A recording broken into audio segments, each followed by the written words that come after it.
Je vous en prie.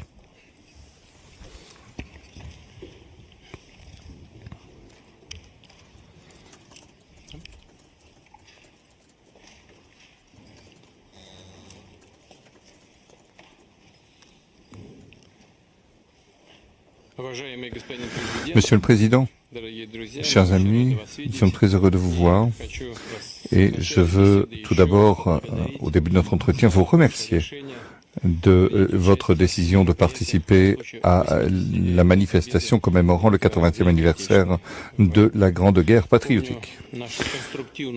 Je me souviens de notre entretien constructif de 2023, lorsque vous vous êtes rendu dans notre pays pour participer au sommet russo-africain de Saint-Pétersbourg. Cette visite en Russie, lors du 80e anniversaire, reflète le caractère amical de nos relations. Je rappelle également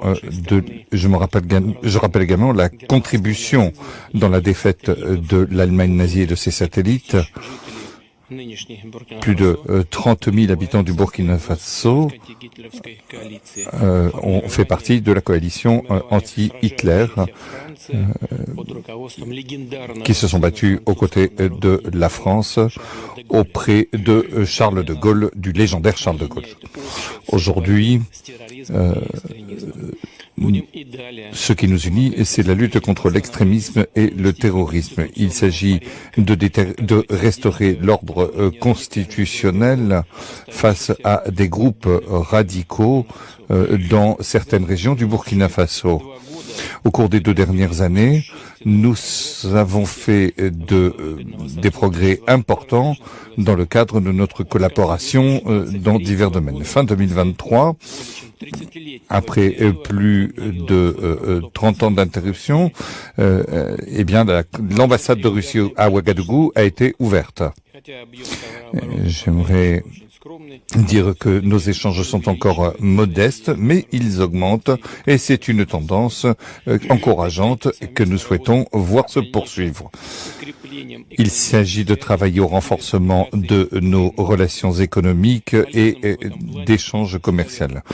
Je mentionnerai ce qui a été fait en octobre 2024 au cours des journées économiques du Burkina Faso en Russie.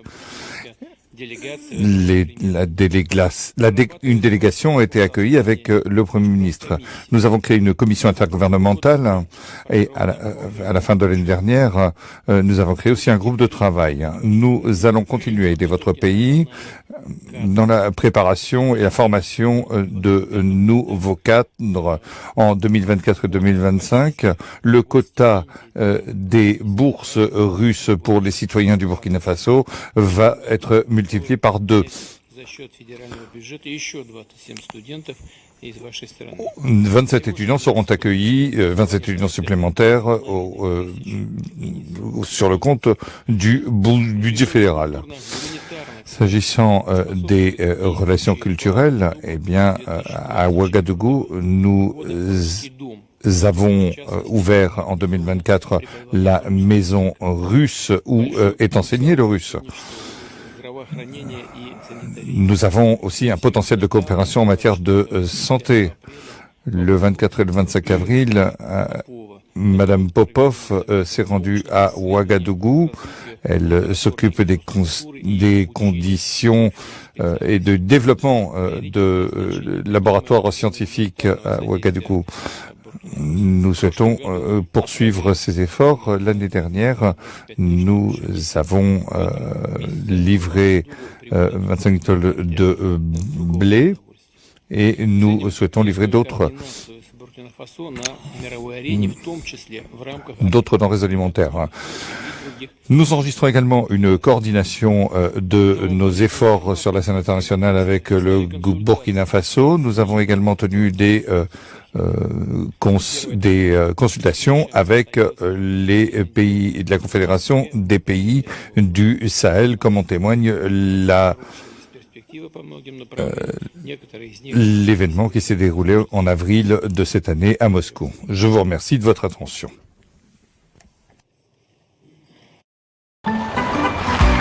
Hast du mir ein neues Auto? Hab ich von Auto Hero! so viel Auswahl. Merci beaucoup.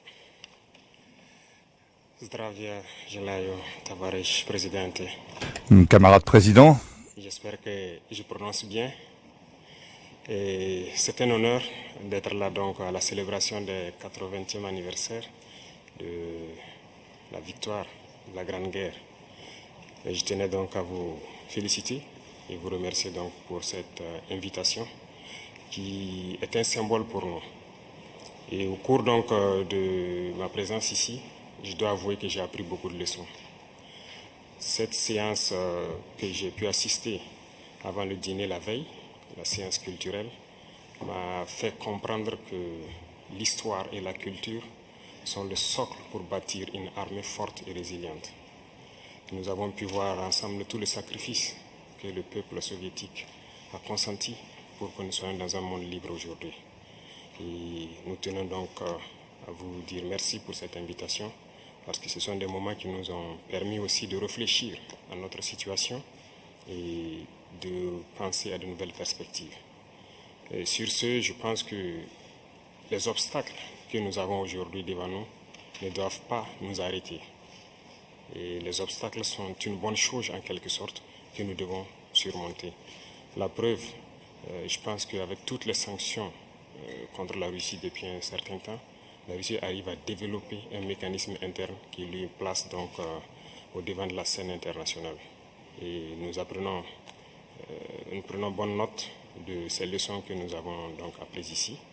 Et même au niveau de la parade, je tiens à dire que j'ai été émerveillé de voir l'enchaînement donc des engins qui ont défilé devant nous, notamment depuis le char mythique T-34 qui a gagné donc lors de la Grande Guerre jusqu'aujourd'hui au char moderne.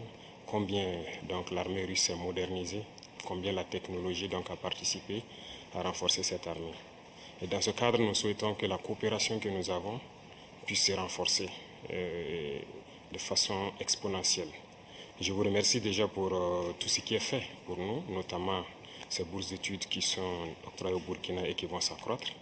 Et ce matin, j'ai visité donc l'université de chimie et je disais que le volet sur lequel nous allons axer après la défense et la sécurité, c'est le volet de l'éducation. C'est ce volet qui nous intéresse le plus, notamment les sciences. Il faut que la Russie puisse nous aider à former notre jeunesse, notamment dans le domaine des sciences, pour que nous puissions développer chez nous la machinerie, en gros. Que ce soit la machinerie qui va avec l'armée ou la machinerie qui va avec l'industrie. Parce que c'est à ce seul prix que nous pourrons nous développer au sein de l'Afrique. La guerre qui nous est imposée aujourd'hui, et nous pensons que ce n'est qu'une manifestation aussi du nazisme. Parce que le terrorisme qui est là aujourd'hui n'est pas du terrorisme, c'est de l'impérialisme. Ce sont nos terres qui intéressent ceux qui nous combattent. Et donc, finir avec cette guerre, avoir une armée forte et lancer le développement de notre patrie, telle est l'essence donc de notre combat. Et nous comptons sur vous pour surtout former nos cadres. Parce que la coopération, telle qu'on le dit, très souvent en Afrique, on aime avoir beaucoup de demandes. Nous savons que vous êtes dans une opération militaire spéciale. Nous comprenons tous les défis qu'il y a. Et le lendemain, qui est incertain pour le monde entier, nous pouvons comprendre ça. Donc nous ne serons pas là peut-être à demander beaucoup de choses, à demander de l'aide ou quoi que ce soit. Mais l'aide que vous pouvez nous octroyer, c'est surtout ce transfert de connaissances que nous voulons. Et donc nous souhaitons avoir plus de bourses et voir dans quelle perspective nous pouvons nous-mêmes donner des bourses à nos étudiants pour étudier ici. Et dans un troisième temps, comment est-ce que les universités ici peuvent se dupliquer au Burkina Faso, notamment celles que j'ai visitées. Et aussi, il y a beaucoup d'autres universités dans le domaine des sciences. Comment on peut les dupliquer au Burkina Faso avec tous les laboratoires nécessaires qu'il faut pour former de manière pratique nos jeunes et que nous puissions être donc au cœur de notre propre développement.